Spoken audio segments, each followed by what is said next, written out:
Economics. अर्थशास्त्र का अर्थशास्त्र सामाजिक विज्ञान की वह शाखा है जिसके अंतर्गत वस्तुओं और सेवाओं के उत्पादन, वितरण, विनिमय और उपभोग का अध्ययन किया जाता है।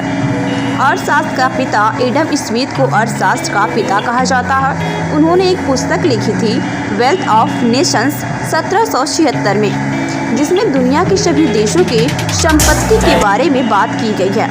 एडम स्मिथ स्कॉटलैंड के रहने वाले थे। Types of economics. अर्थशास्त्र के प्रकार। अर्थशास्त्र को दो भागों में बांटा गया है, व्यष्टि, माइक्रो एवं समष्टि अर्थशास्त्र यानी कि मैक्रो इकोनॉमिक्स।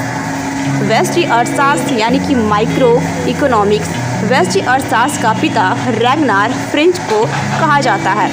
माइक्रो के अंतर्गत हम बहुत छोटे स्तर पर बात करते हैं। इसे इस तरह आप याद रख सकते हैं कि मोबाइल में माइक्रो SD कार्ड होता है, मतलब वो पहले से भी छोटा कर दिया गया है। अर्थात व्यष्टि का जो मतलब होता है वो छोटा होता है, सूक्ष्म होता है।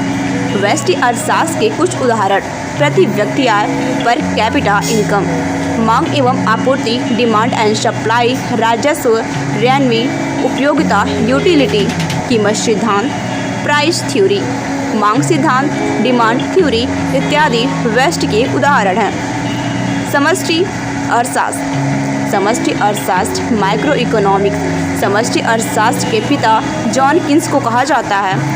इसके अंतर्गत हम बहुत बड़े स्तर पर बात करते हैं। यह व्यष्टि का विपरीत होता है।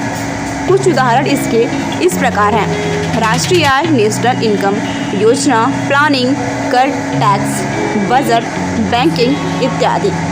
अब हम कुछ इस प्रकार डिटेल में समझ लेते हैं, जैसे कि अगर हम केवल एक व्यक्ति की आय के बारे में आंकलन करते हैं तो बहुत छोटे स्तर पर बात कर रहे हैं, अतः यह माइक्रो का पार्ट होगा। लेकिन जब पूरे देश की आय अर्थात राष्ट्रीय आय का आंकलन कर रहे हैं तो व्यापक स्तर पर हो गया, अतः यह माइक्रो का भाग या पार्ट होगा।